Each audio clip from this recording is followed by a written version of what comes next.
What is up? GoodMicWork back at you with episode 419. WrestleMania 33 is just a couple of days away, and the Go Home Raw and SmackDown shows are both in the books, and we're here to talk about everything. I'll give you a quick review on this past week's Raw and SmackDown, and I will predict the entire WrestleMania 33 card, as well as preview NXT, the WWE Hall of Fame, and anything else that might be going on for WrestleMania weekend. Since we've got tons of stuff to get into in this episode, let's not waste any time with any bullshit and jump right into Monday Night Raw. I gotta tell you, for a go-home Raw, a go-home WrestleMania Raw, that is, this was not a very good show. Most of the feedback I got on Twitter, because I was not home to see the show live this week, so I asked a lot of you to give me updates on the show, let me know what you thought.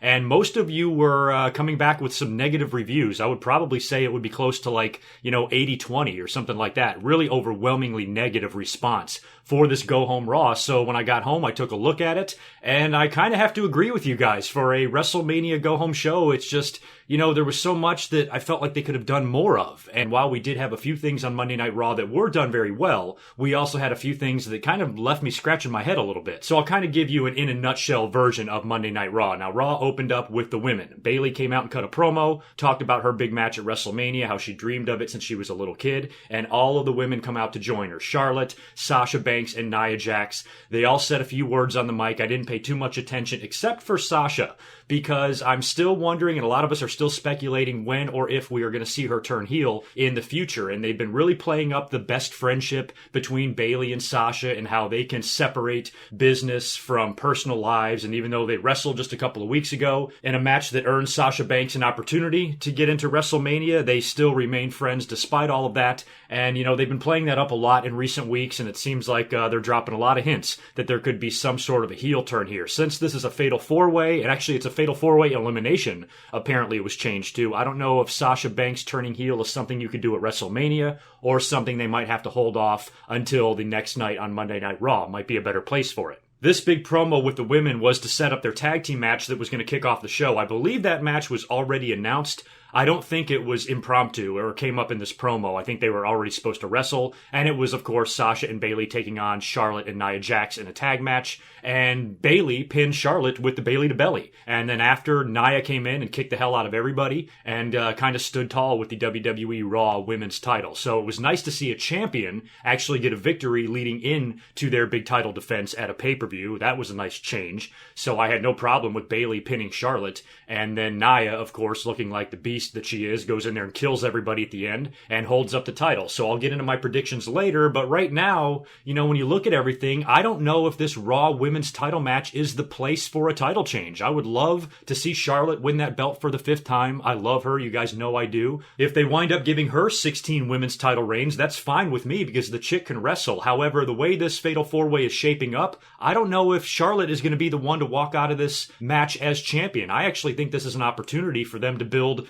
Bayley. Even though I really don't like Bayley, she's the champion right now, and if they have her successfully defend at WrestleMania, that would be a good notch on her belt. It would be something I think that would establish her a little bit stronger in the women's division, and she can probably still drop it the next month to Charlotte or something like that, or even Sasha if she goes heel. But maybe, just maybe, for WrestleMania, the best person to win this match would be Bayley, because it is an elimination match, which means she would survive. She might actually have the crowd behind her because she's not at that Roman Reigns level where she's such a sickening babyface that everybody boos her. She's still relatively well-liked, even though we kind of roll our eyes at her character a little bit sometimes. This might be a good place for Bayley to retain the title, and I think it would be good for her character and her legacy and what they're trying to develop with the women's division. It will really establish her as a major player, and it's something that she can refer back to and brag about for years to come. I could definitely be way off base in that line of thinking, who knows, but I'll give it a little bit more thought, and I will give you my official prediction on that match here in just a little bit. Sami Zayn was on Raw, and he was very busy. He had an interview backstage, and he was talking about his sadness over the Mick Foley situation and how much he learned from Mick and how he wants to keep Mick's memory alive, basically, on Monday Night Raw, and enters himself into the Andre the Giant Battle Royal, which we had a feeling that's probably what Sami was going to wind up doing. He, of course, was then interrupted by the wife of the King of Kings, who I like to call the cunt of cunts. And Stephanie comes out there, and of course we know she has a problem with anybody that supports Mick Foley. And Sami Zayn seems like he's always in hot water with the authority figures on Monday Night Raw. And she says, who the fuck are you just to enter yourself into the Andre the Giant Battle Royal? Doesn't work that way. If you want in WrestleMania and you want to be a part of this match, you have to win a match first. So of course, Sami's got to climb an uphill battle and win a qualifying match just to get into this fucking Battle Royal that's going to be on the kickoff show apparently. So Stephanie books him in a no disqualification match against Kevin Owens. And I actually liked the match because this was a really good opportunity for Sami to get a victory here. You knew he was going to win because they're not going to leave him off Mania. They're at least going to put him in the Battle Royal.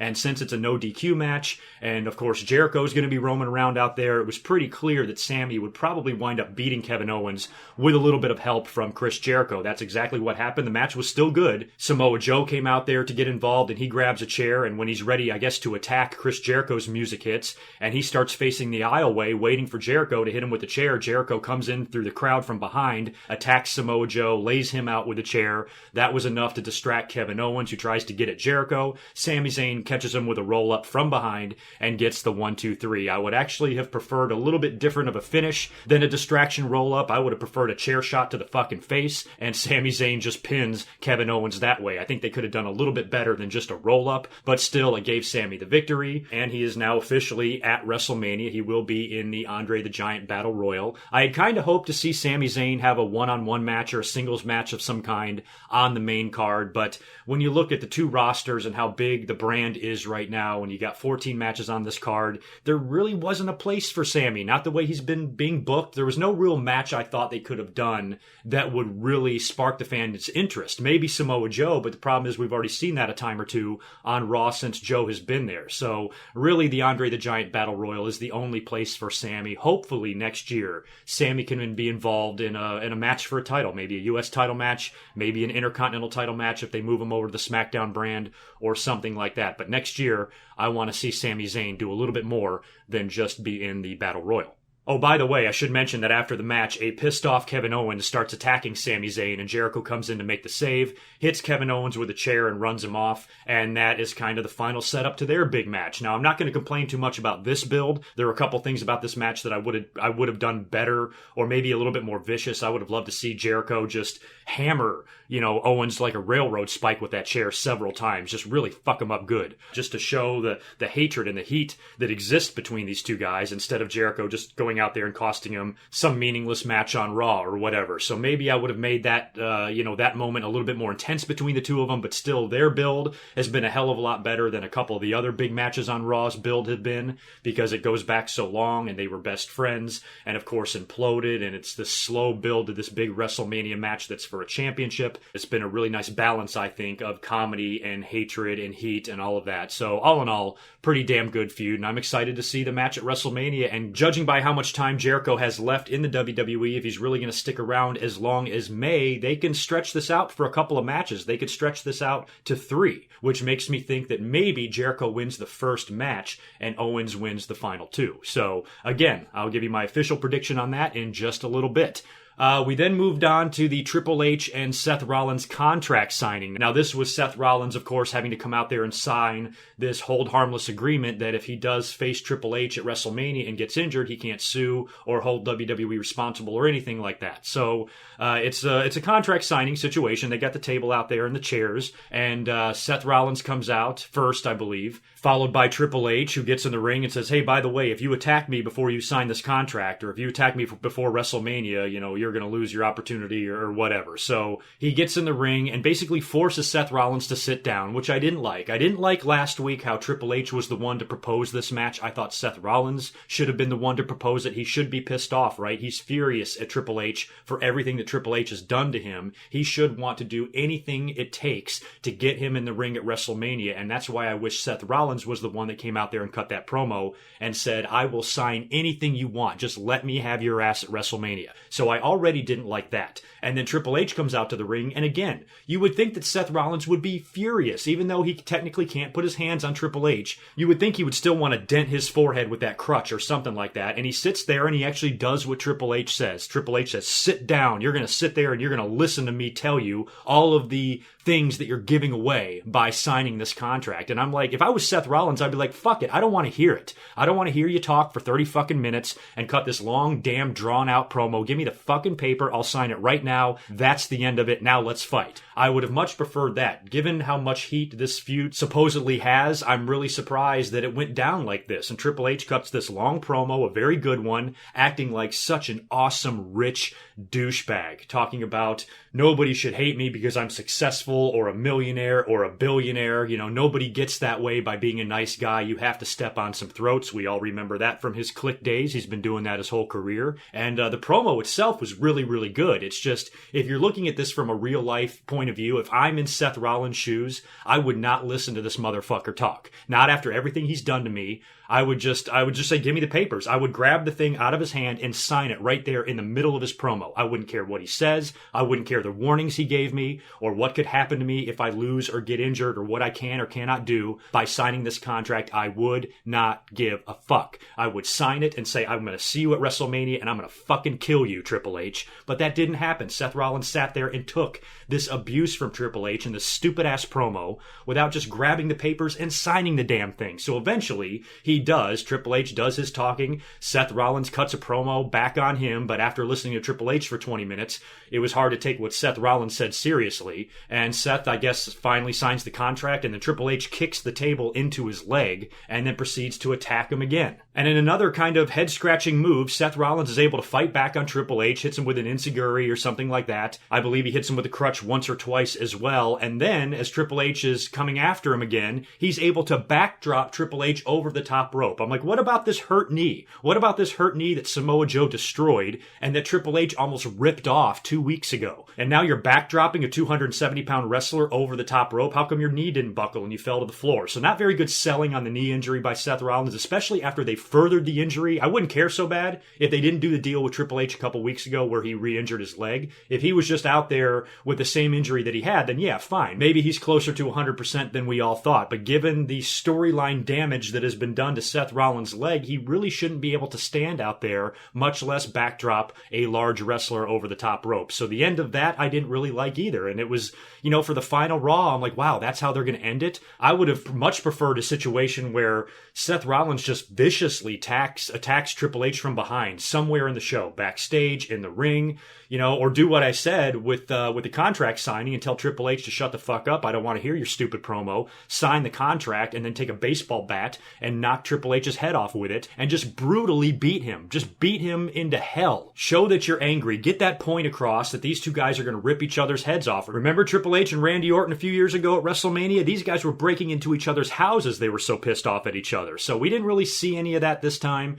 I didn't feel the hatred. I didn't feel the intensity. I just didn't feel it. And I love Seth Rollins. I'm glad he's getting this match. I'm glad he's healthy enough to work Mania. And I bet you him and Triple H will put on a pretty damn good match. And I'm hoping that Seth Rollins will win. I mean, Triple H has been the bitch of the Shield ever since their existence. He went down to them when he was in Evolution. He lost to Roman Reigns a couple of times, including the main event of WrestleMania last year. And now he might lose to Seth Rollins here in this match. But this is one of my upset picks. I mentioned that a couple of weeks ago, that if I am going to pick a couple of upsets on WrestleMania, this might be one of the ones where I pick Triple H to actually win this match. I mean, he lost last year in the main event, and he won the year before against Sting, so it seems like every other year or so, Triple H wants to get himself a victory. So, he might be able to pull this off. I mean, Seth Rollins is one-legged, remember? One-legged man in an ass-kicking contest. They said that several times in that promo on Raw, so maybe Triple H is just too much. Maybe Triple H just decimates Seth Rollins to the point where he cannot fight anymore. Maybe Seth Rollins passes out. It doesn't even have to be a straight-up pin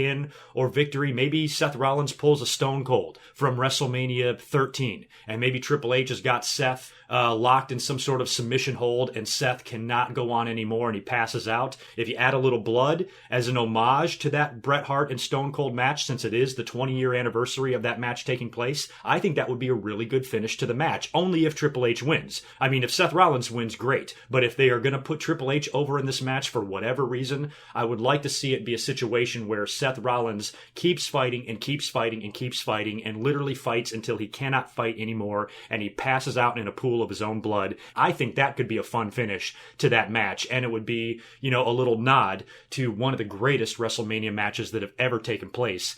at WrestleMania 13 between Brett and Steve. So, maybe a finish like that could work. Otherwise, if it's just a straight up match and then Rollins hits Triple H with a pedigree and pins him, yeah, that's all great. But where is that going to stand on the card as far as your memories go? After WrestleMania is over, are you really going to remember this Triple H Seth Rollins match if it's just a lame finish where Rollins gets his revenge and all of that? Not that that's bad. Seth Rollins deserves a major victory at WrestleMania. I would like to see him win a world title again one day in the near future, hopefully this year. So a match of this magnitude and a victory against an opponent like Triple H at WrestleMania would be very, very good for Seth Rollins. But if they made this match a little fun and did a finish like what I just proposed, I think that could at least make it a little bit more memorable. But we'll talk about my final prediction in this here in a few moments. Some of the other crap I have written down, the Big Show won some stupid Battle Royal thing. I don't even know what the point of that was. Braun Strowman came out afterward to cut a promo, and I was hoping for Braun Strowman to have a little bit more of an influence on WrestleMania. Maybe he still will. Who knows? Maybe he'll go out there and dominate in that Battle Royal, and he'll make an appearance in a later match. Maybe in the Undertaker and Roman Reigns match. I doubt it, but, it's possible, so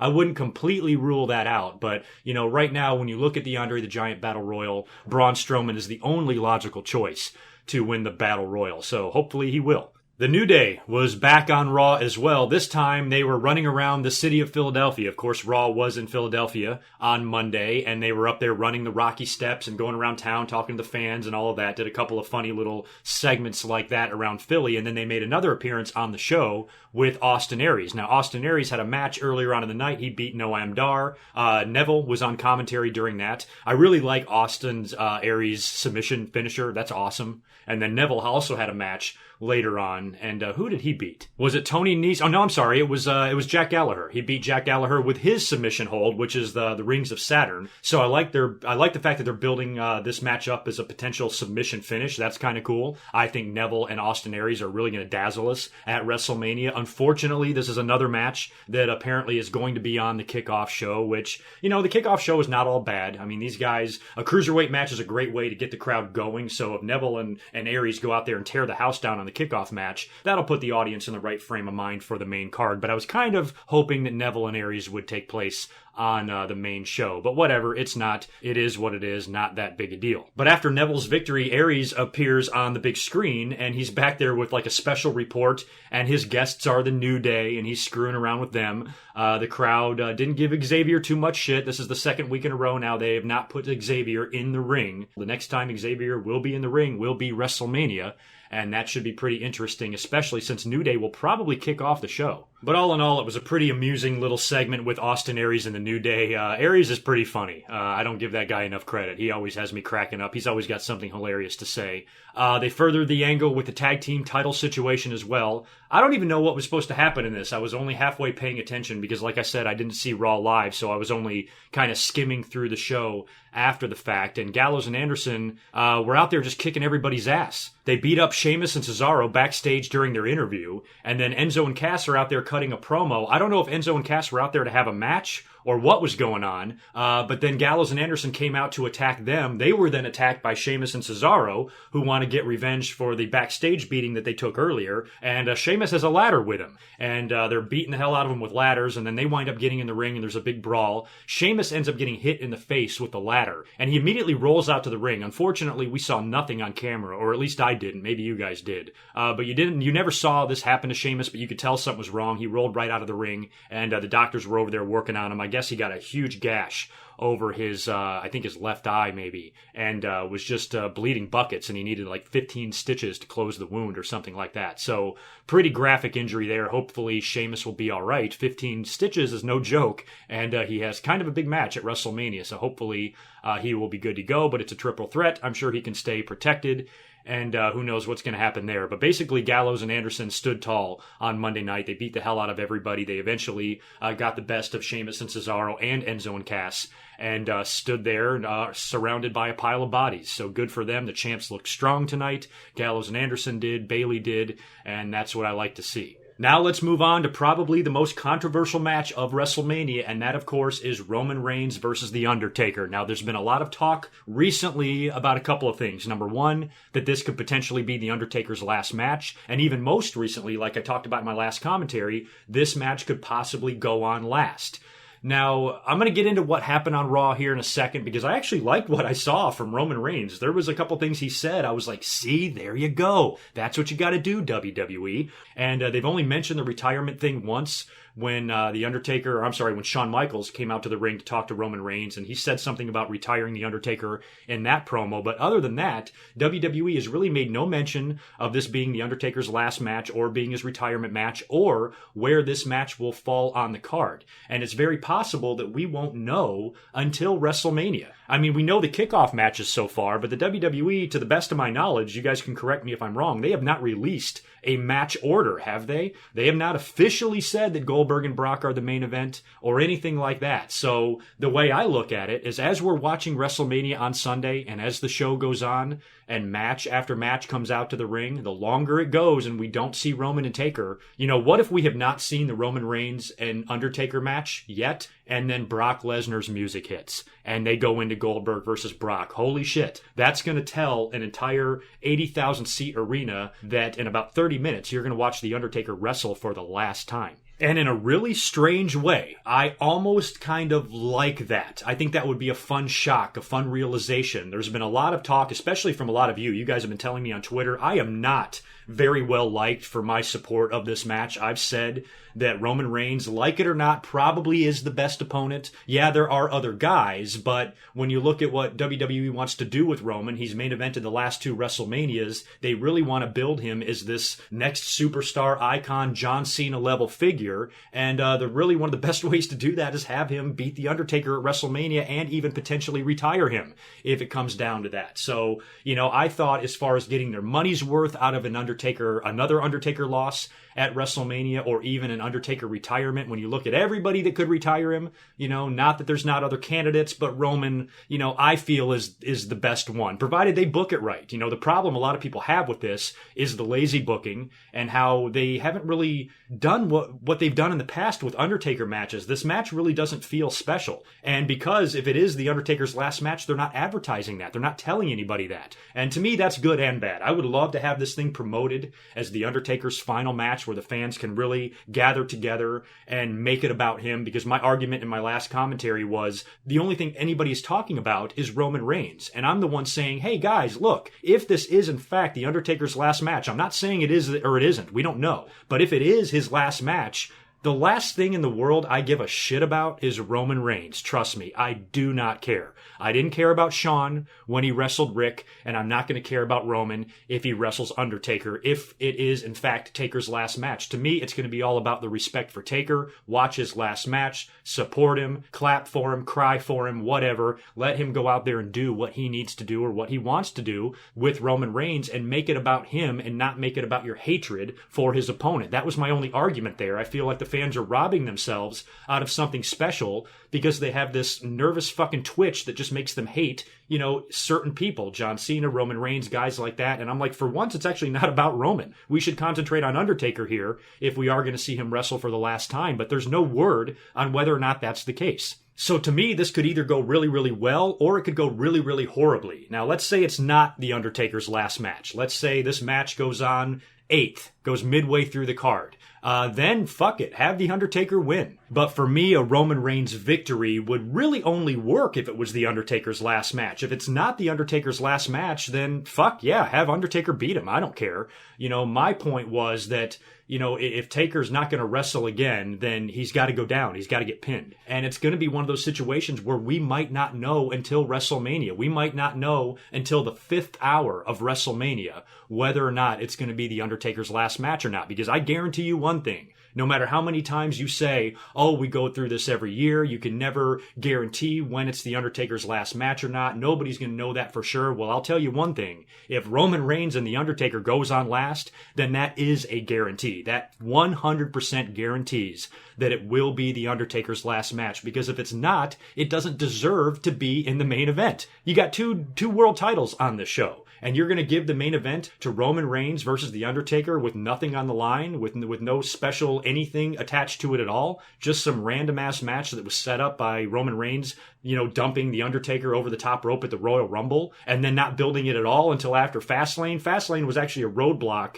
in the middle of this Undertaker and Roman build because they didn't do anything until after Fastlane. It was so dumb. I wish Taker would have made an appearance at Fastlane, or maybe even before then, or they would have done a little bit more build to Roman and Undertaker instead of just throwing it together in the last 4 weeks before WrestleMania. So if this match goes on last, it has to be the Undertaker's last match. Otherwise, I'm going to be pissed because they've wasted a main event. That's not the match that deserves to be in the main event. Maybe you can argue that Goldberg and Brock doesn't deserve to be in the main event either, but at least there's a title belt involved there, so that match makes sense. Even Bray Wyatt and Randy Orton would make more sense than Undertaker and Roman Reigns. So if we go through that entire WrestleMania pay-per-view and Roman Reigns versus The Undertaker goes on last, we can officially mark that as the day that The Undertaker retired. Otherwise, it would make no sense whatsoever for that match to main event. If it comes in the middle of the card, then I think it's going to be the same old story. We're going to see an Undertaker match, and we're going to continue to speculate throughout the year whether or not that was The Undertaker's last match, and then he'll show up next year before the Royal Rumble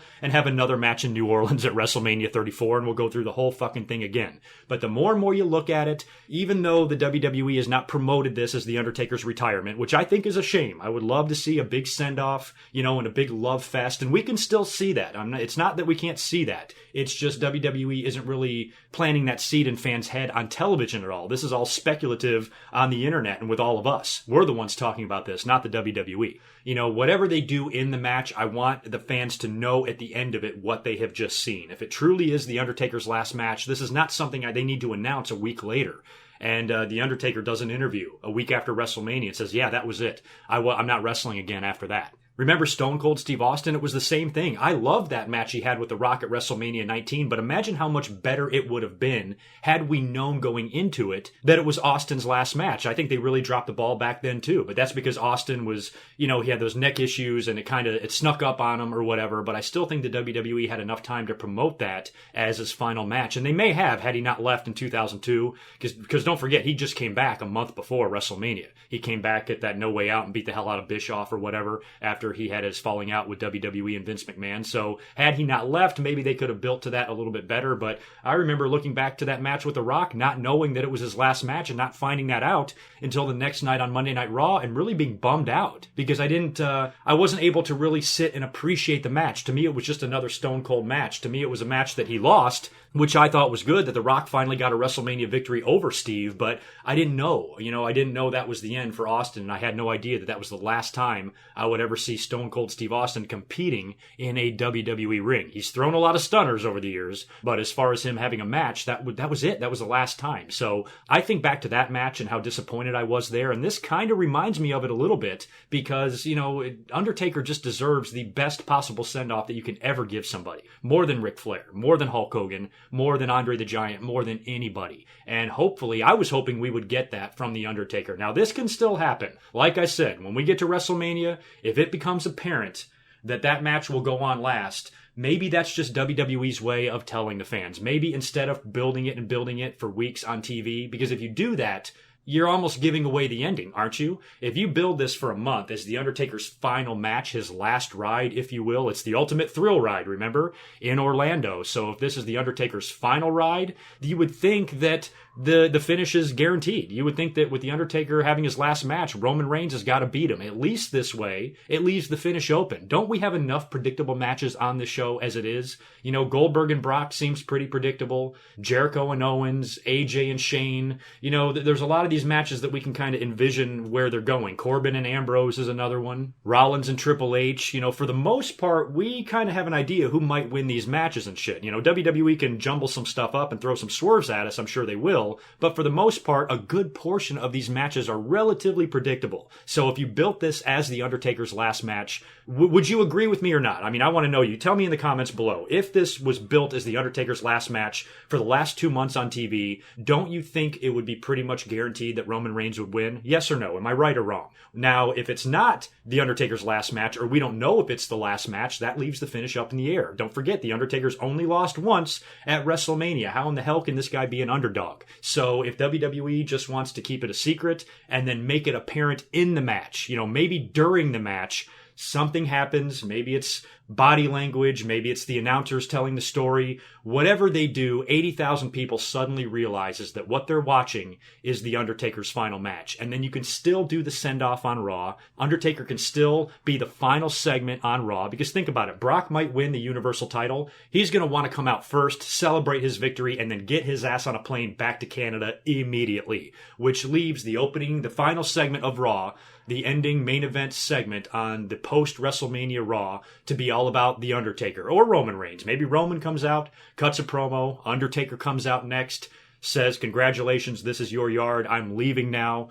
Good luck with it. And Roman Reigns says, no, thank you. I appreciate everything. Hell, maybe Roman Reigns goes heel and spears Taker and beats the fuck out of him and buries him into the ground. But I wouldn't want to see that. I would like to see Roman Reigns kind of graciously leave the ring, let The Undertaker be in there all by himself, and then the roster comes out or Vince comes out and The Undertaker's music plays. And I still think all of that can be achieved despite the fact that the WWE has not promoted this or whatever. So I could be reading way too much into this match. This match might wind up being nothing. Who knows? Roman Reigns and Undertaker might go out there and have an 18-minute match. Roman Reigns gets tombstoned and pinned. Taker wins. And then he has another match next year at WrestleMania against somebody, which would be fine with me because I plan on attending WrestleMania 34 next year in New Orleans. And I would love to see Taker wrestle, and I would love to be there for his last match.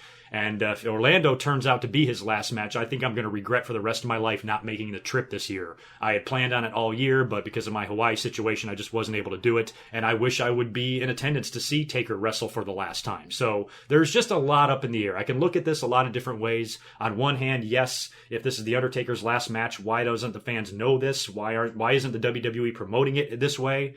But at the same time, it takes away the predictability of it, and I like the fact that we kind of don't know, and the WWE could make everything apparent to us at WrestleMania and on the post-WrestleMania Monday Night Raw. So there's a lot that can be done with this match, and as far as who I'm predicting, you guys will hear that in just a little bit, but I have a feeling I'm predicting the same person that a lot of people are predicting. But why don't we get into what they did on Raw? Now, this was the final lead-in to WrestleMania, the final confrontation between the two. They have not done much with each other yet. I mean, it's only been, one spear or something like that? So this time, Roman Reigns is out there cutting a promo, which was good. I don't care what you say about Roman Reigns. He can't cut a promo. You're right, he can't. But he did on Monday Night Raw, and he cut a good one. And when you look at that, sometimes it's like, see, WWE, that's all you have to do. How hard is that? The way Roman Reigns, I liked his body language. I liked the way he looked. I liked his confidence. I liked what he said. And he didn't drag it on too long. He, number one, cut a much better promo than he normally does. But WWE was also smart enough to not let him keep talking. Because if Roman Reigns starts cutting a better promo than normal, what's going to fuck it up if he keeps talking, he keeps talking, he keeps talking? He was pacing around the ring. He had an intimidating look on his face. And he played off the crowd. He was in Philadelphia, don't forget. That's where the Royal Rumble was. Arguably the worst Royal Rumble to ever take place. The crowd even shit on The Rock that night. They were so disgusted with the way Roman Reigns won back in 2015, and he referenced that, hey, this is where I won the Royal Rumble, and then I went on to headline WrestleMania twice.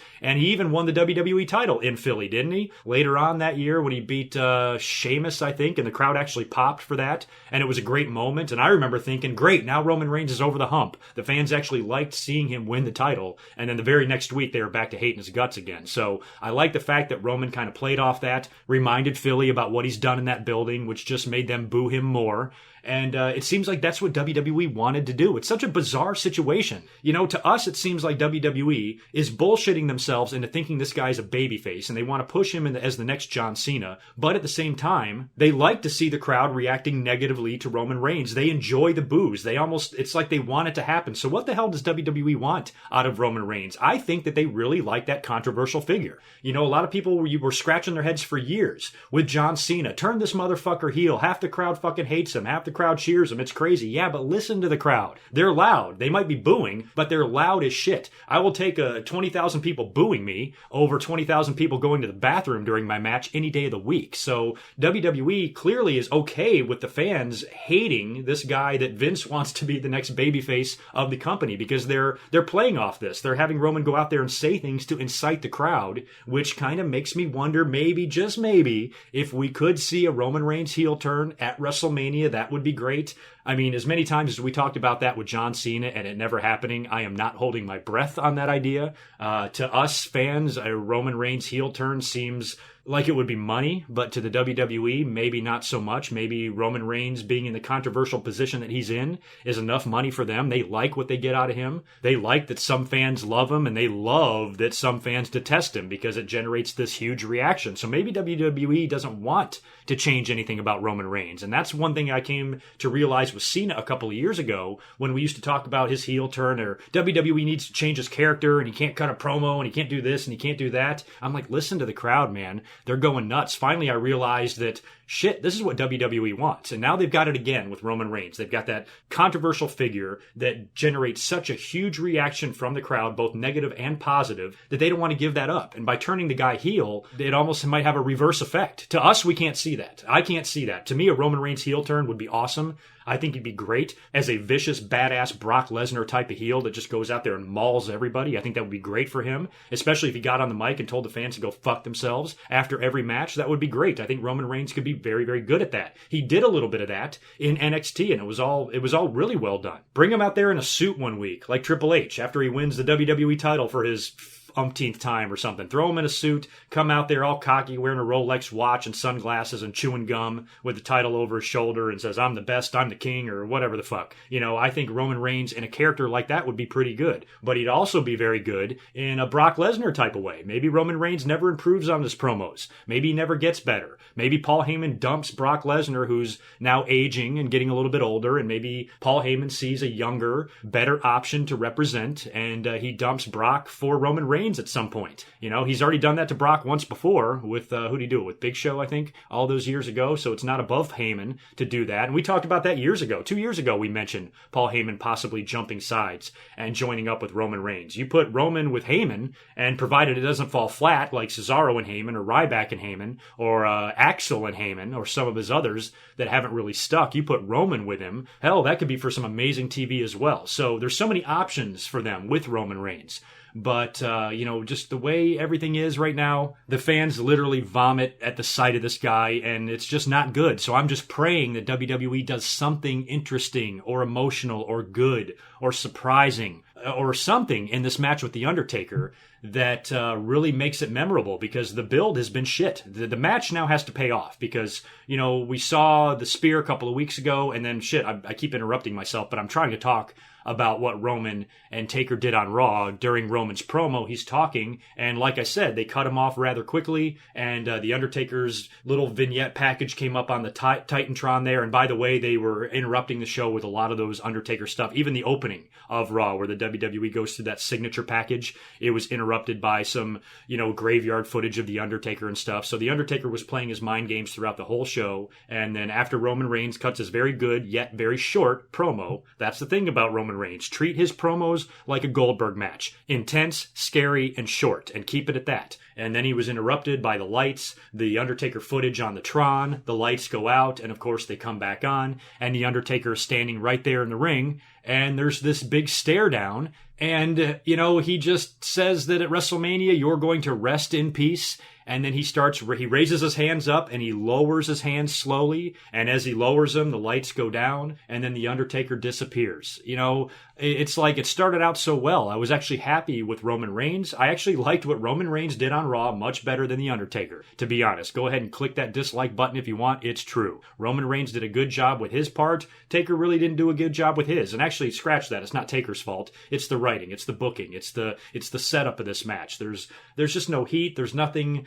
This doesn't feel special, and it should be, especially if it's The Undertaker's last match. I'm not getting that special feeling. And like I said earlier, they could still achieve that at WrestleMania if they throw it at us and surprise us with it, and it turns out to be the main event, and it's The Undertaker's last match, and he gets a big send-off on the post-Mania Raw. It can still turn out very, very well. But right now, I'm not that optimistic, and I have no idea at this point what they're going to do at WrestleMania between these two guys. And it seems obvious that Roman Reigns will win, but because of the uncertainty of The Undertaker, is this his last match? Is this not his last match? We don't know. Maybe The Undertaker doesn't even know. Maybe he's got an agreement with Vince that, you know what, I'm just going to keep wrestling until I decide I can't make WrestleMania. I want to wrestle this year. I would like to wrestle next year, but as we get closer to WrestleMania 34, if I can't go, if my body's hurt, if I have an injury, or if I need more surgery, then I guess I'm going to be done. Maybe it's a situation like that. I don't know. You would just think, though, with a character the size of The Undertaker, this iconic figure in the WWE, would need to have a send-off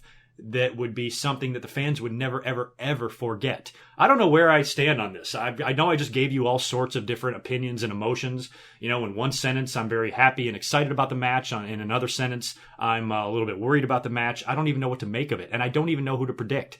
Now that that's out of the way, let's get to the final segment of the night, and that, of course, was Lesnar and Goldberg having their final confrontation. This is another big-time match at WrestleMania that has not been built too well because of the limited work by both of these guys. Goldberg doesn't wrestle literally at all, and he's the champion.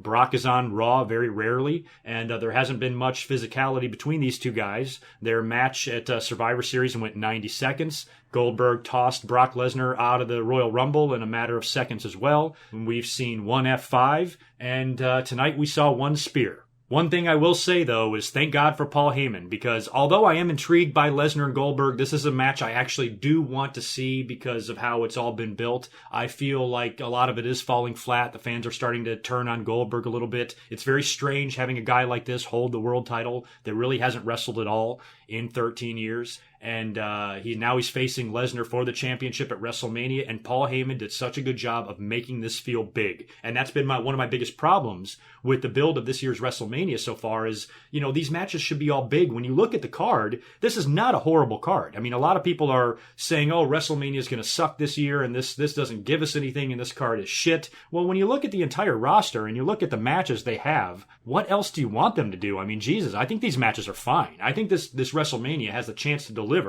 It just depends on how the show is booked out and written is all. But Paul Heyman, you know, it's a good thing he's there because he really gave this match that big time feel, said all the same things he always does about how great Brock is and how Goldberg is going to find that out at WrestleMania. And then finally, Goldberg comes down to the ring. The cameras are following him, walking through the back as always. He wears that same shirt every week he's on Raw too. And he's wearing the Universal title, and he comes out to the ramp and he gets on the mic, and I liked the line that he delivered. And he said, since everybody here in Philadelphia can't be in Orlando for WrestleMania, why don't we bring WrestleMania to Philadelphia? And then he starts coming down to the ring. Brock jumps out. They have a confrontation in the aisleway, and Goldberg nails Brock with a spear. One spear, that's it. Brock retreats up the ramp holding his ribs with Heyman. Goldberg stands tall in the ring with the title belt, celebrating as the show goes off the air, and that's it. So that's a pretty strong sign right there that Goldberg will be dropping that belt at WrestleMania, and he goddamn better be. You know, nothing against Goldberg. I like having him back. It's good to see him back, but once they put that title on him, you know, it for me, it was like, it didn't kill it. It just made me think that he better not hang on to this past WrestleMania. And there's pretty much a 100% chance that he will not. Since his return to the WWE, I liked the shock of the Survivor Series. I've liked most of his promos that he's cut, except for the one where he bashed his head on the door and forgot what the fuck he was saying. For the most part, Goldberg's return has been a success. The fans were cheering him for the most part. He's only been booed a little bit. The fans didn't shit on this idea. They still chant for Goldberg. He looks great. My God, I can't say enough about the guy. Kudos to him for taking this seriously and getting himself in that shape. I mean, he's always been in shape. I know he's continuously worked out, but he's treated this last run with a lot of respect, and I appreciate that from Goldberg because he's never had very kind things to say about his time in WWE previously. And I was a little bit worried about him coming in, that maybe he would just go through the motions or walk through it. This seems like something he really wants to do. He takes seriously. He's doing it for his family and his kid. His 10-year-old son finally gets the chance to see him wrestle in the ring and potentially main event a WrestleMania for a championship, which most likely will happen. So that's all good for him. And I think Goldberg overall has done a good job. But, you know, he hasn't wrestled really at all. He's been extremely protected. His matches have consisted of a jackhammer and a spear and very little of anything else. So in that respect, you got to take the belt off this guy. He's not doing that belt any favors other than the name recognition that he will give that belt, especially if the Universal title is going to exist for years to come. You look back on his legacy, and having Goldberg and Brock hold that belt isn't the worst thing in the world, but still, this has got to be it for him. I hope Brock kills him at WrestleMania, and I think that that's a really big possibility. A lot of you have pitched that idea to me on Twitter or in the comments below, and you've said, hey, what if Brock goes out there and beats Goldberg in less than a minute? What if he goes out there and does the exact same thing to Goldberg that Goldberg did to him? And I think that would be great, because it would reestablish Brock as that monster, and it would also protect Goldberg at the same time, because if the match goes 15 minutes, it could suck a big pile of ass. And if this match is going to be your main event, it seems like you got to keep this thing short and sweet and not let the fans get a chance to even sour on the match. Just keep the intensity high, do the stare down, do a couple of tests of strengths, a couple of takedowns, maybe a shoulder tackle, whatever, maybe a spear by Brock, or by Goldberg, excuse me, maybe even a jackhammer by Goldberg with Brock kicking out, and then eventually lifting Goldberg up into an F5 and pinning him, and the match is rather short. So I guess it just depends on what they have planned for these matches. If Goldberg and Brock is going to go a minute long, how can you have that match in the main event? How can you make that your final match? That's what you're going to send the fans home with? 60 seconds of wrestling? You got to do better than that. So I guess it just depends. I would love to be a fly on the wall in WWE's booking meetings and their ideas for WrestleMania, because I would really like to know what they have planned for a lot of the finishes of these matches. There you go. There's Raw in a nutshell. I said I wouldn't talk about it much, and I ended up talking forever about it. Still got to talk about SmackDown before we even get into these WrestleMania predictions. So why don't we go ahead and move on now to SmackDown Live. Now, this show was okay. I definitely didn't hate the show. However, despite all of the negative reaction to Monday Night Raw, I probably still enjoyed Raw just a little bit better, only because everybody was there. I mean, there was so much going on. You had Seth and Triple H and Goldberg and Brock and Taker and Roman. All the big storylines were being furthered as they should be on a go-home Raw. The builds weren't that great, I will admit that, but it seemed like there was just more going on Raw. So I think overall, I actually probably enjoyed Raw just a tiny bit better. But SmackDown definitely wasn't bad. What they did on the show was pretty good. Still no Mauro Ranallo. Now, I mentioned this last week, that something's going on between him and WWE. I was even reading some back and forth tweets between him and JBL. JBL seemed like he was giving him shit for some reason. And last week I wasn't aware of what the issues actually were. I had no idea what was going on with Mauro Ranallo. Well, apparently he does suffer from depression. I never knew that. A lot of you did. Apparently this is a problem he's been battling his whole life. And I guess he's been hit with a bout of depression for some reason. Now, I don't want to judge. I've made the mistake in the past of having really shitty opinions on mental health. Probably just because I can't relate to it. I've always been a relatively happy guy. I've had, depressing things happen to me, but overall I'm not an unhappy person at all. And I just don't think I understand quite well what people deal with when it comes to mental health issues or depression, and how serious stuff like this really is. I've always had really asshole-ish opinions on suicide and stuff like that. I was always like, fuck it, if they don't want to live and kill themselves, let them kill themselves. Who cares? But what the truth is that mental health is a serious issue, and it affects a lot of people. And I don't think I really gave it the credit it deserved years ago whenever I would talk about this stuff. And I have friends that suffer from, mood swings and depression and bipolar disorder and all sorts of stuff. And just because I can't relate to it doesn't mean it's not a serious problem. So I am wishing Mauro Ranallo nothing but the best while he's dealing with this. I think it sucks that he can't be on television right now during the build to WrestleMania. I'm hoping that he calls WrestleMania. I think that would be great. Might be just what he needs to get himself back on his feet. So hopefully WWE will extend the invitation. Hey, Mauro, we'd love to have you back. Call the biggest show of the year. We need your voice there on the SmackDown side of things. And hopefully Mauro will be at WrestleMania. But right now, I guess we really don't know. And he missed SmackDown for, I believe, the third or fourth week in a row. So wishing Mauro nothing but the best. I hope that he is able to return to WWE, and this is not the last we see of him. He's also been very quiet on Twitter. I did read one of his tweets where he said his doctors had advised him to stay off of social media. So, there's a lot of stuff going on in this guy's head. And I just hope he gets it together and he gets back on his feet, because we miss him. He's the best play-by-play guy easily in the WWE right now. Tom Phillips is doing a fine job in the role of Mauro Ranallo, but I think we would still all prefer Mauro. So hopefully at WrestleMania we will hear his awesome voice, and when Shane jumps off a fucking moving roller coaster, he will say, Mamma Mia. So get well soon, Mauro Ranallo.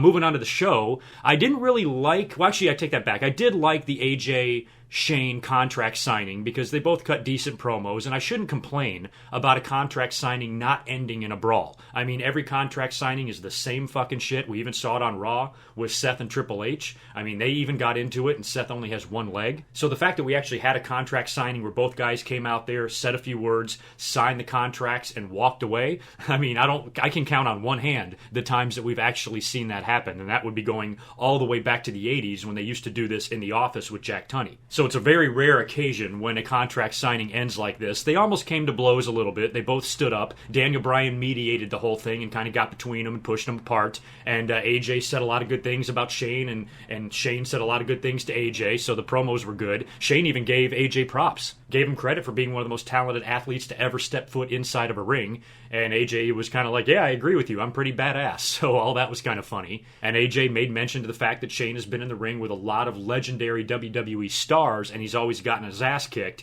And this Sunday at WrestleMania will be no different. So I guess that's really the best they can do. I really have no interest in seeing another brawl. We saw that last week when Shane dove off the top rope through the table. We don't need to see that 2 weeks in a row, especially when we got the same thing on Raw in a similar situation with a contract signing. So, for them to do it the way they did was a little bit anticlimactic, but at the end of the day, I had no problem with it at all, and I'm looking forward to the match. We then moved on to a whole bunch of women's shit. This was a clusterfuck. I think it started out with a one-on-one match between, who the hell was it? Was it Becky and Carmella? And then you had Mickie James and Alexa out on commentary, I believe. They wound up getting involved in the match. You go to commercial break. Daniel Bryan, I guess during the break, announces that it's going to be a tag team match now, an impromptu tag team match in the spirit of Teddy Long, since he will be going into the Hall of Fame on Friday night. So they made a tag match with, I think, Mickie and Becky taking on Alexa and Carmella, and this time Natty's on commentary, and then she gets involved. I don't even know what the finish was. It was a big clusterfuck at the end. To me, the most entertaining part was James Ellsworth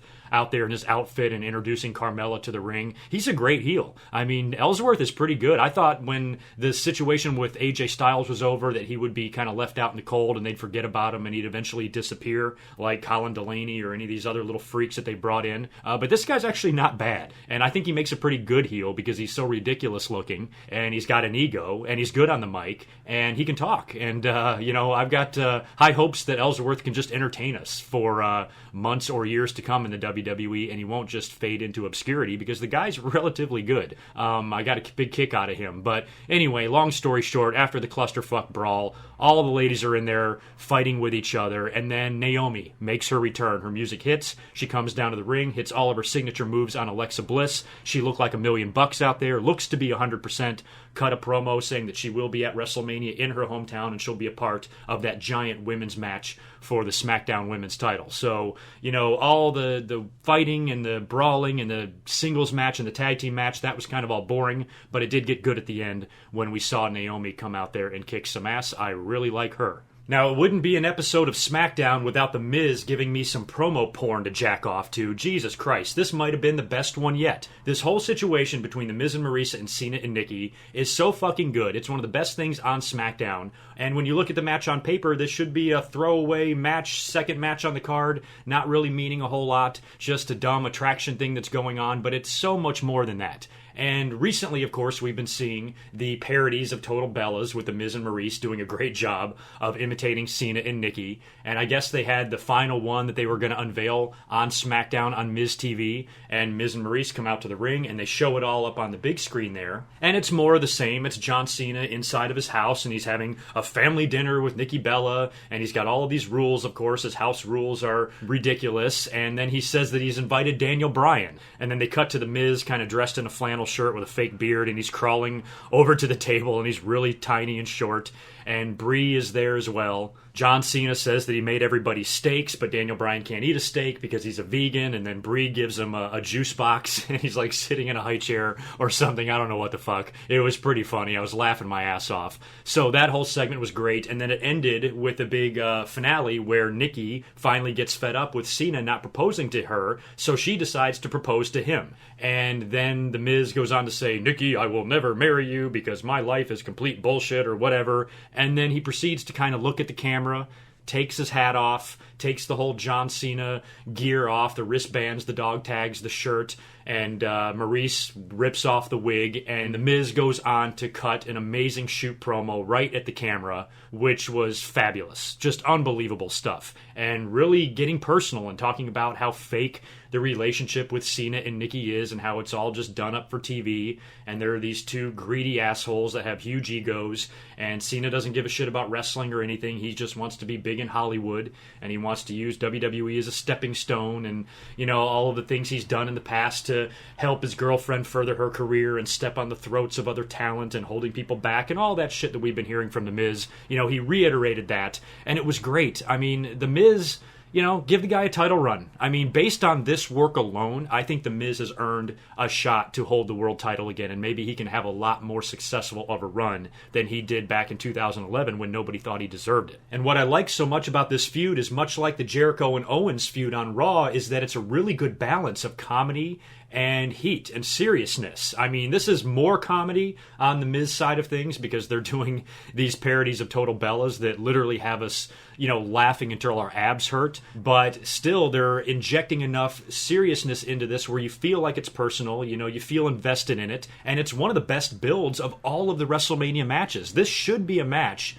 that shouldn't matter at all on WrestleMania. John Cena's about to leave. He's got a lesser role in the company now. He's not shoved down our throats anymore. You know, he hasn't been in the main event of WrestleMania in years, and we all like his role. But even in this match, even in this meaningless match that shouldn't have any effect on WrestleMania at all and should be forgettable, might turn out to be one of the more memorable things about WrestleMania, because the build has definitely, you know, made me interested in what exactly is going to happen in this match. And, you know, they cut back to the ring, and Miz and Maurice are, you know, back in the ring on Miz TV, and that prompts Cena and Nikki to then come out. And this time, you know, last week and the last couple of weeks, the Miz and Maurice have easily outperformed John Cena and Nikki Bella, especially promo-wise. But tonight, or I'm sorry, on SmackDown the other night, was much different. Not only did the Miz, you know, just dazzle me with his work and his shoot promo on the Total Bellas parody, but John Cena comes into the ring, and him and Nikki, you know, they cut equally good promos on Miz and Maurice, and John Cena got right in the Miz's face and, you know, called him Mike and said, "How dare you give me shit for going off to make movies? Randy Orton's done it. Dean Ambrose has done it. Your motherfucking ass has done it." I think at one time he even called him a pussy, which they bleeped out, or at least on the replay that I watched, they had bleeped it out. I don't always like John Cena's super serious promos. Most of the time I do, but sometimes they annoy me. He sounds like Mark Wahlberg or something. You know what I mean. You know that voice he gets when he starts spewing out his serious shit. But on SmackDown this past week, it was awesome. I mean, he really, I think, put The Miz in his place. And these two guys have really done a good job of not burying each other. I mean, think about what The Miz was doing to John Cena during those parodies. If John Cena would have done that to somebody else, the fans would be screaming that he buried somebody. These two guys have done a really good job of, you know, really seriously insulting the other, but they're doing it in an equal way. They're balancing it out where neither guy looks worse than the other guy. I mean, nobody can look worse than Cena and Nikki after the way the Miz and Maurice, you know, parodied them in those skits. So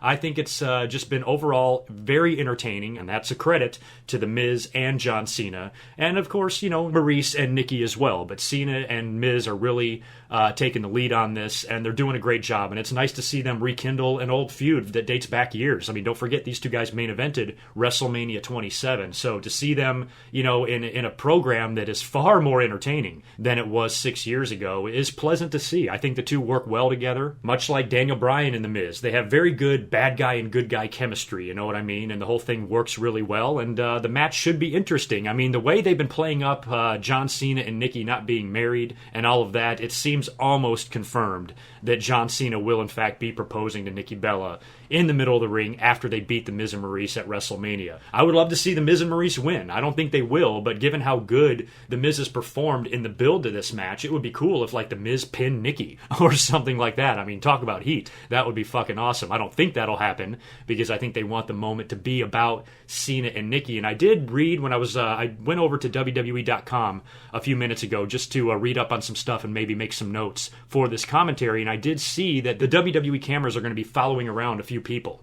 And I forget who it was. I think it's like 4 different people. I think it's Bayley and it's Kurt Angle, which is going to be really cool. They'll probably, release some sort of documentary about his return to the company and going into the WWE Hall of Fame. But the other person they're going to be following around is Nikki. So at the end of the match when John Cena proposes, think of the ratings that episode of Total Bellas will get whenever that airs, weeks or months down the line. So I have a feeling that they're going to be building to this big proposal in the middle of the ring at WrestleMania, which is fine. After the build we've seen, I'm not going to complain about the match. If the build had sucked and it's been boring the whole time, and then they go out there and have a stupid match and Cena proposes to Nikki, I'd puke. But given how good this whole storyline has been, I'm totally fine with that outcome, whatever. What else do I have written down here for SmackDown? We had a really dumb, pointless 10-man tag. I don't even know who won that thing. It's a bunch of the entrants into the Andre the Giant Battle Royal. Breezango was involved in that. The Usos. And by the way, speaking of the Usos, they will not be defending the SmackDown titles at WrestleMania. I think those are the only belts not defended. I think every title in the company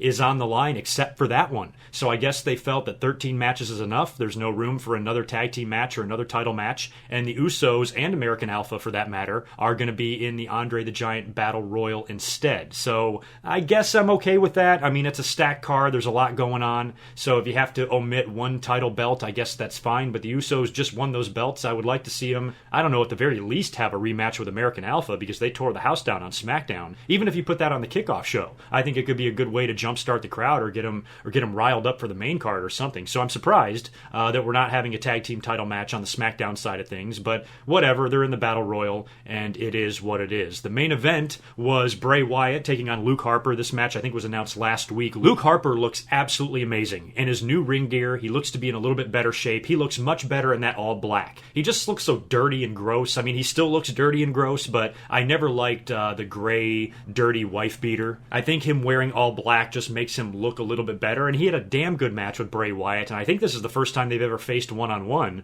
is what at least they were saying on SmackDown. I could be wrong about that. But the match was good with a very strange ending. It looked like at one point Bray just kind of sat up and stared a hole through Luke Harper, and it froze Luke for a minute, and then Bray just gets right up off his knees, grabs him, nails him with a Sister Abigail, a vicious looking one too, and got the pin, and it ended just like that. Luke had a lot of offense in this match too, even had Bray Wyatt close to beat a couple of times, but in the end you saw the WWE Champion getting a victory like he should in the main event of SmackDown to lead him into WrestleMania to face Randy Orton. And speaking of Randy Orton, he then appeared on the big screen after the match. He was back at the same place that he burned down, the resting place of Sister Abigail. He's standing over the grave, and more hokey shit, more spooky stuff between these two guys, and he takes whatever that crucifix-looking symbol thing was that Bray Wyatt used on him last week in that backstage segment. Randy Orton had that in his hand, and then he says he's gonna drive it through the heart of Sister Abigail or whatever, and then he stabs the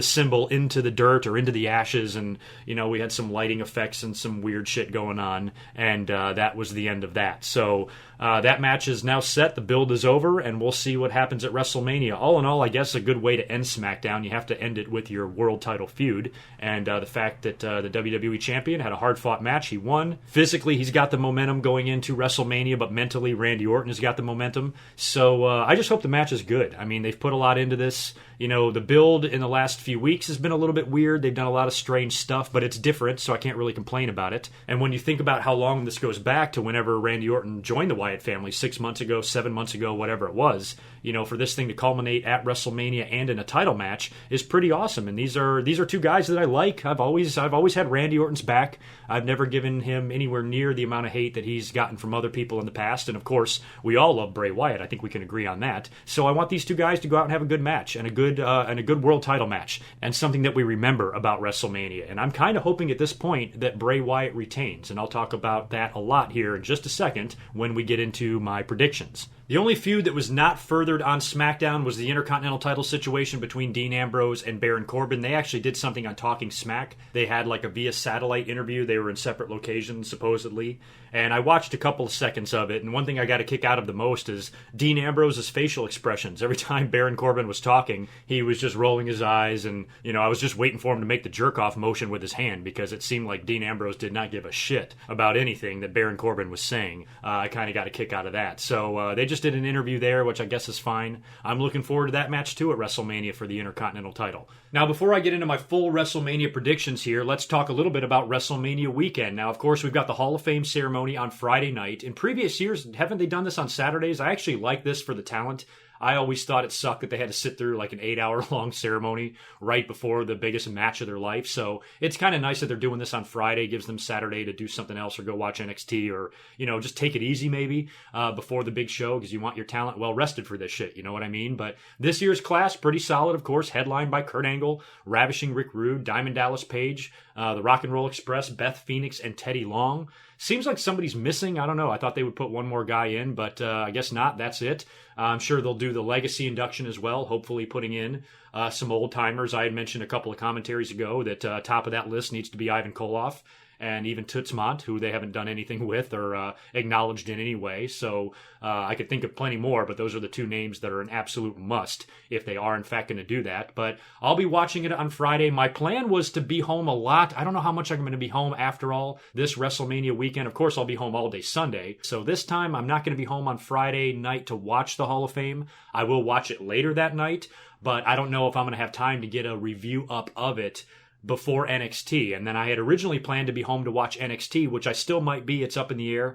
So if I am, I'll be up live tweeting and I'll come up with some comments after the show. So what I might wind up doing is combining the Hall of Fame and NXT into their own separate commentary the night before WrestleMania. So if I can get up one of those before WrestleMania, I will. Otherwise, there's a really good chance you won't hear from me at all until after WrestleMania on Sunday night. So that's kind of a bummer there. I'm not really sure how that's going to work yet, but, I'll keep you posted on that. But I will be watching all of this stuff and I will be talking about it. It's just when I can come up here and actually do it is the big question mark right now as far as WrestleMania weekend goes. But very much looking forward to the WWE Hall of Fame. I love that it's on the network now and we don't have to watch that stupid 1 hour long edited version on the USA Network. They do replay that, I think, the night after WrestleMania, but we're not watching it there. We're going to be watching it on the WWE Network. It's in its entirety and it's so much better. I always hated the way they did the Hall of Fame before the network came around and how we basically had to wait sometimes until the WrestleMania DVD came out to actually see these full inductions. So it's going to be really nice to watch that on the WWE Network when I get home from work on Friday night. NXT TakeOver Orlando is on Saturday. Let me pull up my notes here. I got to be honest, I have not been watching as much NXT as I should be in the last couple of months.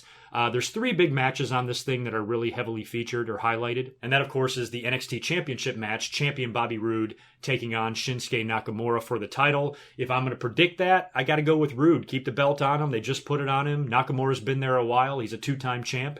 And there's been a lot of talk of moving him up to the main roster. And I think the night after WrestleMania, we're going to see somebody come up. And I think Shinsuke could be one of the guys, unless they put him on SmackDown. Might be 2 nights after WrestleMania. I don't know. But I think Bobby Roode should retain in this situation, and they should move Nakamura up to the main roster. Speaking of moving people up to the main roster, Asuka has been on an absolute tear in NXT. She's a boss. She's the champ. She's awesome, taking on Ember Moon, who's a little bit newer. A lot of you guys like her a lot. I've probably only seen 2 of Ember Moon's matches, and she definitely has some potential and stuff. So Asuka is already on the SmackDown house shows, isn't she? She's working on the road a little bit here or there. So maybe this is the place for her to drop the belt, finally, to Ember Moon. She'll probably get a rematch and maybe lose that one too, and then be on the main roster full time. I'm ready for Asuka to be on Raw or SmackDown. I guess she's going to be on SmackDown since she's working the SmackDown house shows. But, if they put her on SmackDown and had her dominate throughout 2017, and you also have Charlotte dominate even more in 2017 on the Raw side of things, that could be a big clash one day in the future, Asuka versus Charlotte. Maybe at WrestleMania next year, who knows? But I guess I'm going to pick Ember Moon to dethrone Asuka finally. She's got to drop that belt and come to the main roster at some point, right? So I guess now no better time than the present. So finally have Asuka drop the belt and bring her over for all of us fans to see on the main roster. I am ready for her. There's a triple threat match as well for the tag team titles, Authors of Pain taking on DIY and the Revival. If you wanted to take the belts off of the Authors of Pain, but still keep them strong in the process, then a triple threat match would be the perfect place for them to drop the belts, because technically they wouldn't have to be involved in the decision, and that can be up to DIY and Revival. So, if they did that and took the belts off of Authors of Pain for a little while, maybe they can regain them later, who knows? They'll get rematches. That could be a good way to do that. So I don't know who to predict in this. I mean, the Revival's held the belts a couple of times. You got to wonder when they're going to come up to the main roster. The tag team division, especially on SmackDown, I would think, well, shit, on both brands, really, needs some help. And the Revival, I love that team. They're so old school. They remind me of Tully and Arn. And I would love to see them on the roster pretty much at any time. The main roster could use those guys. They could also use DIY. So I don't know where they stand. That's the thing. I would be able to predict this match a little bit better if I knew what WWE had planned for some of these tag teams. But, off the top of my head, why don't I just go out on a limb and predict DIY? I'm probably wrong, but if I'm right, I'll look like a fucking genius. So I'm going to pick DIY to actually win the tag team titles and for the Authors of Pain to drop them. And then maybe, if we're going to see Nakamura and Asuka called up, maybe we can see the Revival called up as well. I know there's a couple of other matches booked for TakeOver, but I don't really know the stories behind them, so I don't want to sound like an idiot discussing them. So I just figured I would give you my predictions on the 3 big matches. And with that being said, why don't we move in to the WrestleMania predictions now? I think I'm done with SmackDown, right? That's pretty much all, or that's pretty much all that matters anyway, as far as what we saw on the show. So, let's jump into it here. Here we go. WrestleMania 33 predictions. And first of all, I do want to welcome any of you that might be listening on TVTrax. I have a feeling that Trax might upload all of my predictions into one video. They tend to do that. So if you are listening to me on Trax's channel, welcome. I hope you like what you hear, and please don't demolish me too bad in the comments. I'm going to do my best with these predictions here, and if you want to check out my channel and subscribe, the link is down below. Please take a look. I've been seeing some pictures of the set that has been leaked online. I've seen a few things on Twitter, and it looks like they're going all out for this WrestleMania set. I mean, they always do, but this one looks ridiculous. It even looks like they're doing a big roller coaster type of theme, and there might actually be a moving roller coaster on this set. And if there is, can you imagine Shane McMahon diving off of a moving roller coaster and landing in the ring? Wouldn't be surprised at all if that happens. And a lot of these pictures are really early. I mean, they came out a couple of days ago, but it looks like the ramp, like the entrance ramp, goes all the way up to the second level. I mean, I haven't seen any updated pictures. Maybe this is going to change. But the pics that I saw, I was like, damn, that looks like an insane set. It almost looks like Gorilla and the locker room area might be on the second floor or something like that. I don't know what the hell they're going to do. So it looks really cool. I'm sure the set will be beautiful in Orlando, and I just hope the weather cooperates. WWE has been lucky so far in outdoor shows. I don't know what the forecast is for Orlando, but it is Florida, and it rains a fucking lot in Florida.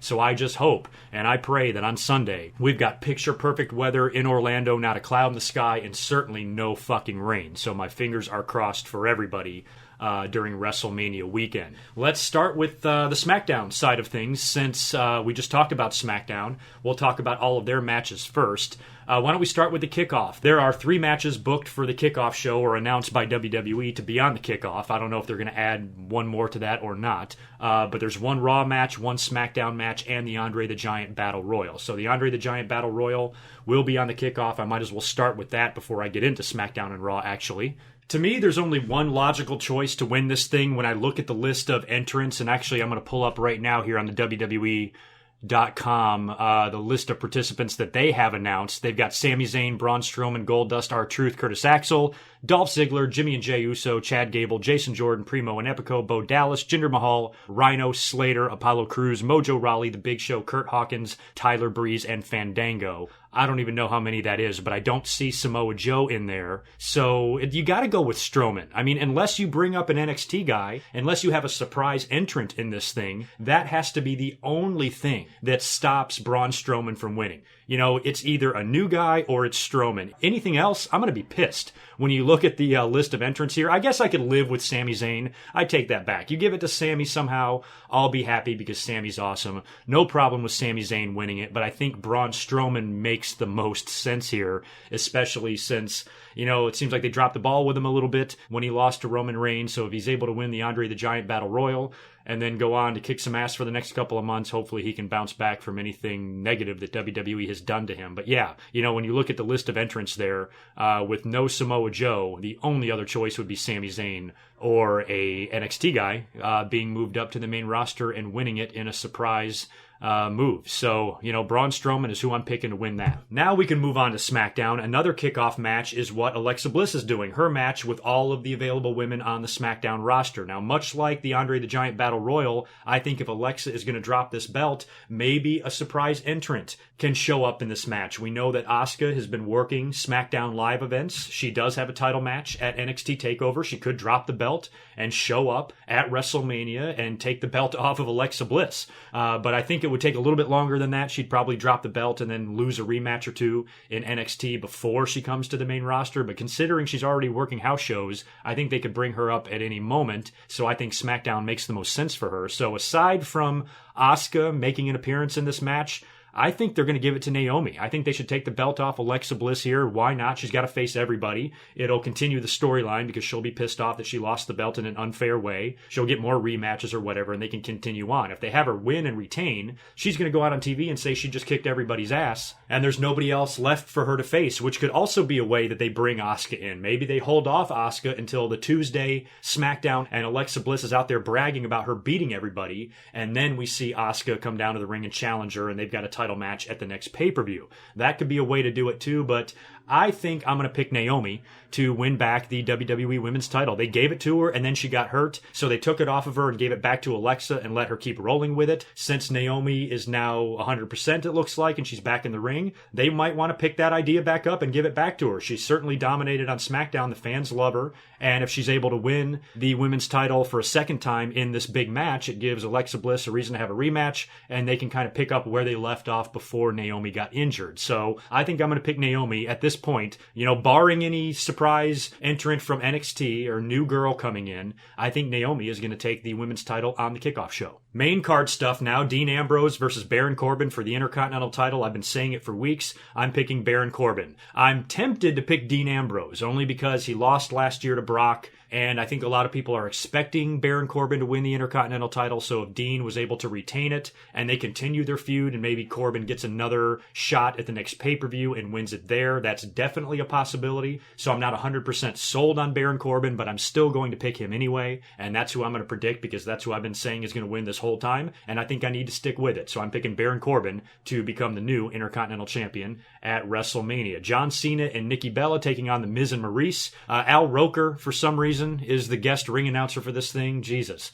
who cares there? But this build to this match, of course, has been amazing. I just talked about it on SmackDown. Great stuff. Absolutely great stuff. One of my favorite builds of all of the WrestleMania matches, and I can't say enough good things about The Miz and the work he's done in this program. But I'm still picking Cena and Nikki. To me, it just makes too much sense. They're going to win. They're going to completely chew up and spit out The Miz and Maurice, and then John Cena is going to get down on one knee and propose to Nikki Bella in front of the world to be filmed by the Total Divas cameras and will be all over reality TV or so-called reality TV in a couple of months. So not only am I predicting Cena and Nikki to win, I'm also predicting a marriage proposal. So we'll see if I'm 2 for 2 in that match.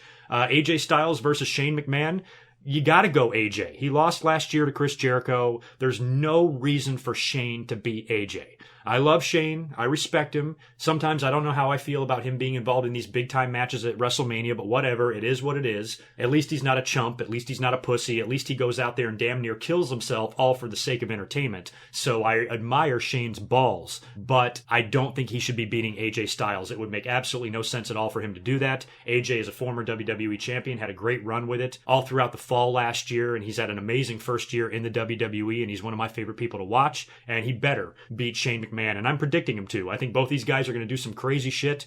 There's going to be some structures built. We know that. I mentioned the roller coaster, probably some other apparatuses as well. And I have no doubt that Shane will climb up to something and jump off. And for that matter, AJ probably will too. But at the end of the day, I'm predicting AJ Styles to beat Shane McMahon. Bray Wyatt versus Randy Orton for the WWE title. We've seen the build. We've seen everything that's gone on between these two guys in the last 6 months. The storyline seems like it is calling for Randy Orton to take the belt off of Bray Wyatt after everything Bray Wyatt did to him last year, and Randy Orton hatching this long, drawn-out plan to get his revenge on Bray Wyatt. For him to fall short of that and not accomplish his main goal wouldn't be good for Randy Orton. I think it might almost hurt him, but I kind of don't see both belts changing hands either. So with the predictable outcome of Goldberg and Brock later, I think Bray Wyatt will retain the title. I think he finds a way to retain the title. has a trick up his sleeve, maybe a new Wyatt family member. We don't know what the hell Eric Rowan is doing right now. It looks like he's broken away from the Wyatts, but that could be just a distraction of some kind for him to interfere, or maybe Bray Wyatt has a whole nother guy that can come out and give him a hand or whatever. And I'm not saying he's going to do it clean, but I do have a feeling that Bray Wyatt might wind up retaining the title, and that's who I'm going to predict. I'm going to pick Bray Wyatt to retain the WWE title and beat Randy Orton some way, somehow. I don't know how. Might even be a DQ or something stupid. Who knows? But I really want these guys to have a good match, and I think Bray Wyatt should continue rolling as WWE champion at least for a little while longer. Now let's move on to Raw. Raw, of course, also has a kickoff match. They're doing the Cruiserweight match on the kickoff show. That kind of sucks a little bit. It's probably perfect for the kickoff show because the fans are filing in and they're just getting there, and WWE needs a good action-packed, fast-paced match. And given what we saw from these guys on Monday Night Raw and even 205 Live, I caught a little bit of that. And I watched Austin Aries' promo on Neville and their little brawl. And I think about how good Aries is on the mic. I mean, Neville's not horrible, but Aries is a lot better than Neville. So, when I take all that into consideration, I'm like, shit, WWE, should do something with Aries. They probably do want to put the belt on him because he's a much better, I think, overall character as far as like what he can do promo-wise, maybe than Neville. But Neville is such a badass, and I'm absolutely in love with him as Cruiserweight champion. I don't want to see him drop the belt either. So, judging from the fact that I predicted Naomi to win the women's title, I don't think we're going to see 2 title changes on the kickoff show. So I'm going to predict that Neville does retain the title over Austin Aries in some sort of a finish that will give Aries a rematch. Maybe it'll be some strange roll-up. Maybe Neville will have his foot on the ropes or have a handful of tights or something like that, and he'll get the pin on Austin Aries. They'll wrestle again, and Austin can take the Cruiserweight title at a later time. But considering that this match is on the kickoff show, it's not highly or heavily featured.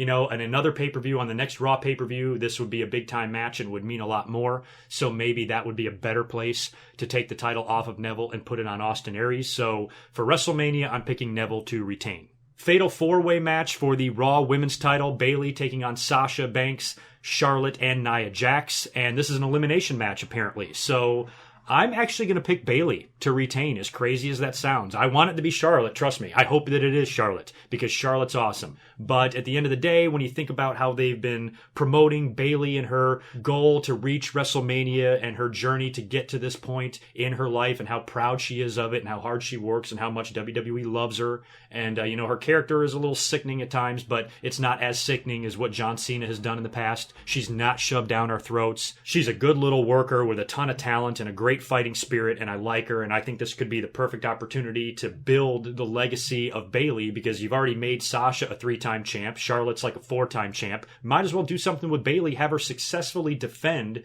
the women's title at WrestleMania, especially against 3 top women like that in an elimination match. She's going to have to work her ass off to do it, and she's going to go through a grueling battle, but in the end, she's going to hit somebody with a Bayley to belly, probably Sasha, maybe in the final fall, and pin her for the victory and retain the women's title. I'm predicting Alexa to drop hers, so I don't think both ladies will drop their belts. I think only one will. So, I'm going to pick Bayley to retain in the Fatal 4-Way. Call me crazy. Triple threat match for the Raw Tag Team titles. Gallows and Anderson defending against Enzo and Cass and Sheamus and Cesaro. I really hope Enzo and Cass do not win these belts. Jesus, I'm sure their entrance and promo will be pretty funny at WrestleMania. I'm sure Enzo will have some crazy shit to say and all of that. And the crowd would probably even pop if they won the belts. I'm just not a fan. I'm just not. I don't really like the Enzo presentation. I think he's a fucking weirdo. My idea of hell would be being strapped to a chair and having to listen to Enzo say "Cup of Haters" and having to listen to Michael Cole say "Ultimate Thrill Ride" on a constant basis. I'd go absolutely out of my mind. So,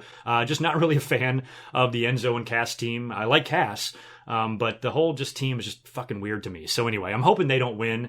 I'm predicting Sheamus and Cesaro. That's who I want to see win, and that's who I think should win. But I don't know Sheamus' condition. He got all those stitches, 15 stitches, something like that. So who knows if they even want him in there wrestling these hard matches.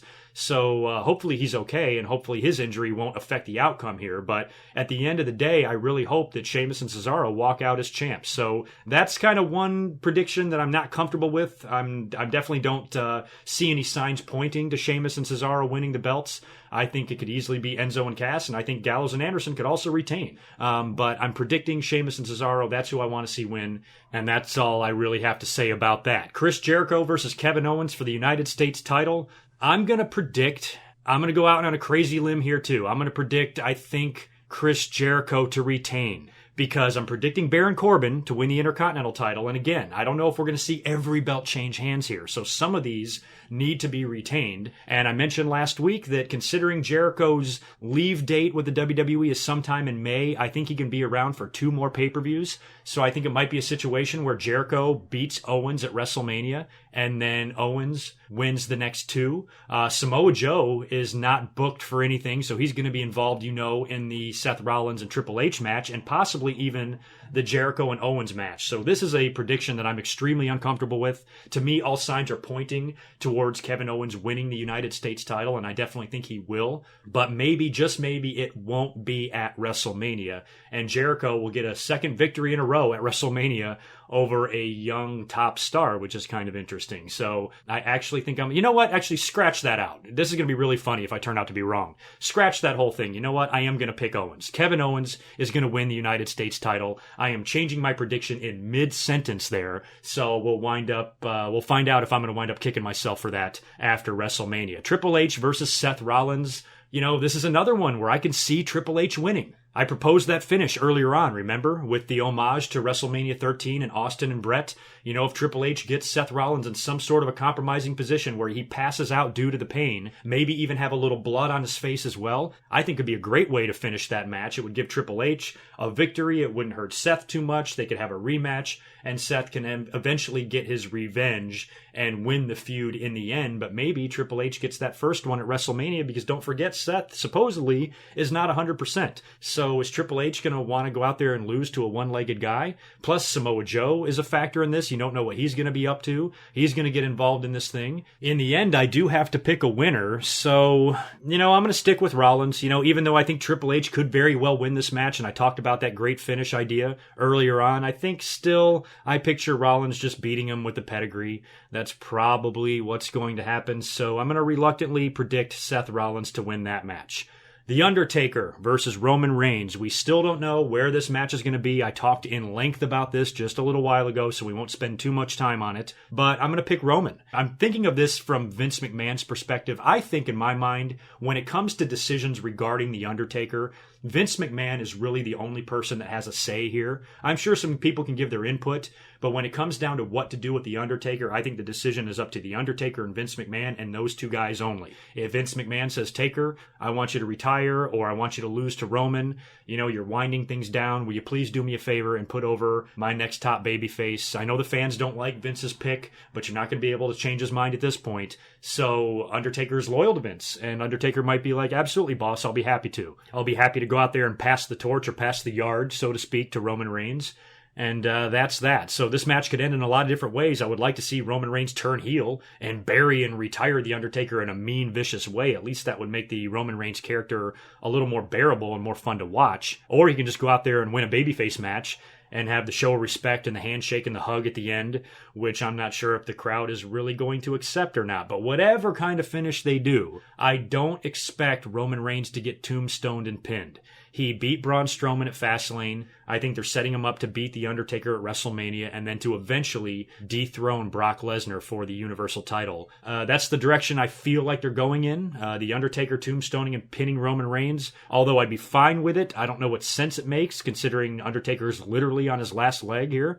So Roman Reigns wins this match in some way, shape, or form. Brock Lesnar versus Bill Goldberg for the WWE Universal title. Brock. All the way Brock. Brock, 1,000,000% Brock. I'm sick of Goldberg. It was nice to see him back. It was good to see him back. He looks great. Amazing shape. Kudos to him at his age for getting himself in the condition to work this type of program and this feud and potentially main event to WrestleMania. But the guy's barely worked 5 minutes in 13 years.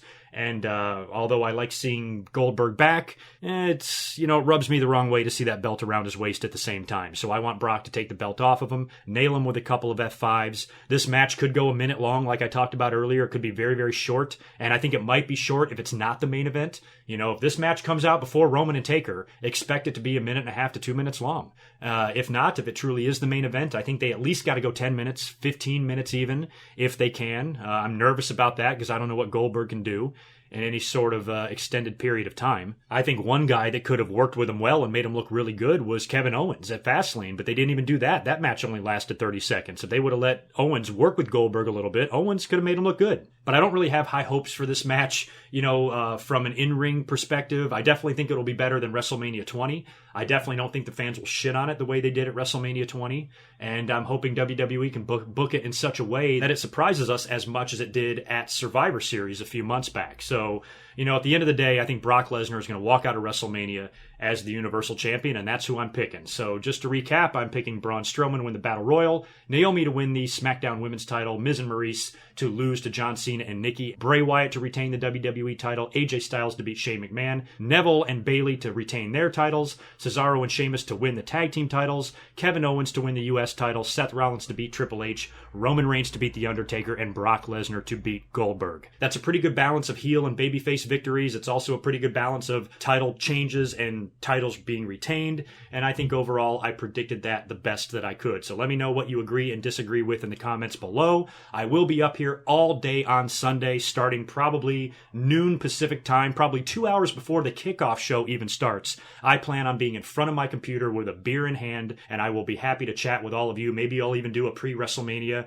Q&A or something like that. You guys can fire away some questions at me, a couple hours before the show, and we'll have a good time together. We'll all hang out together. I really, really, really wish I could be in Orlando live. I want to wish all of my YouTube friends and colleagues that will be participating in Brian Zane's Internet Darlings panel nothing but the best. That looks like a lot of fun. I will be making a video cameo appearance in that, and I think Brian's going to have some shit up on YouTube of the event probably later on that day or maybe the day after, so keep a lookout for that. I am literally uncomfortable with the fact that I am not in Orlando this year. I would love to be there with everybody, maybe get a chance to meet all of you. So next year in New Orleans, I will guarantee that I will be there, and I'll be doing a whole bunch of stuff. So if anybody wants to plan a year ahead for WrestleMania, let's all hang out there together. Let's go find a bar, and we'll go ask the hostess for a table for 50, and we'll hang out and drink some beer together and have a really fun WrestleMania 34 weekend. But for those of you that are going to WrestleMania 33 in Orlando, I hope you have a great time. Enjoy Access, enjoy the Hall of Fame, enjoy NXT, enjoy any the WrestleCon or any conventions that are going around. Just go have a good time and enjoy what essentially is a wrestling fan Super Bowl. And I wish you guys an amazing weekend, whether you're in Orlando or whether you're at home watching it on TV like I will be. At least we get to hang out with each other on Twitter, right? So anyway, that's it. One final thing I do want to mention before I get out of here. Of course, last week when I recorded my commentary, I recorded a few hours before the news of Jim Ross's wife was announced. She did, in fact, wind up passing away. Last week, I wished her well. We knew she was in very, very critical condition, and it was not looking good at all. And I was sending endless positive vibes to Jim Ross and his family. I felt absolutely horrible, and I had a feeling that she was going to die, and she did. And it's a shame, and my heart goes out to Jim Ross. Somehow, this guy is going to be making all of his appearances at WrestleMania weekend. I'm surprised he's doing that. I guess he needs to get out of the house, keep his mind busy, keep himself busy. This is a devastating, horrible loss and a tragedy, especially one so sudden. I mean, this poor woman, who everybody loved, by the way, was hit by a car or something while she was riding her scooter, so she could have easily lived another 30 years. This wasn't a health issue. She didn't have cancer, nothing like this. Jim Ross lost his wife suddenly. He woke up one morning with every intention of seeing his wife later that night, and he didn't. And I cannot imagine the pain that he must be going through. So Jim Ross, you know that I love you with all my heart, and I know you know all the other wrestling fans around the world do as well. And we're all here for you, and we all love you. So anyway, you guys take care. Enjoy WrestleMania weekend. Like I said, join me on Twitter all day Sunday. I might be up on Saturday night to watch NXT. Right now, that's up in the air. Like I said earlier, I'm not quite sure, so don't count on me there. But as far as Sunday goes, I'm all yours. Let's all have a good time together via the internet. I will talk to you guys in just a couple of days after WrestleMania. Probably after Mania, it'll take me, I don't know, maybe 3 hours tops to get a commentary up. So keep a lookout on my channel for my WrestleMania reaction. I will get one up as soon as possible after WrestleMania ends. And yeah, it should be a lot of fun. So I will catch you guys in just a couple of days. Happy WrestleMania weekend to each and every one of you, and I will talk to you very soon. Until next time, peace.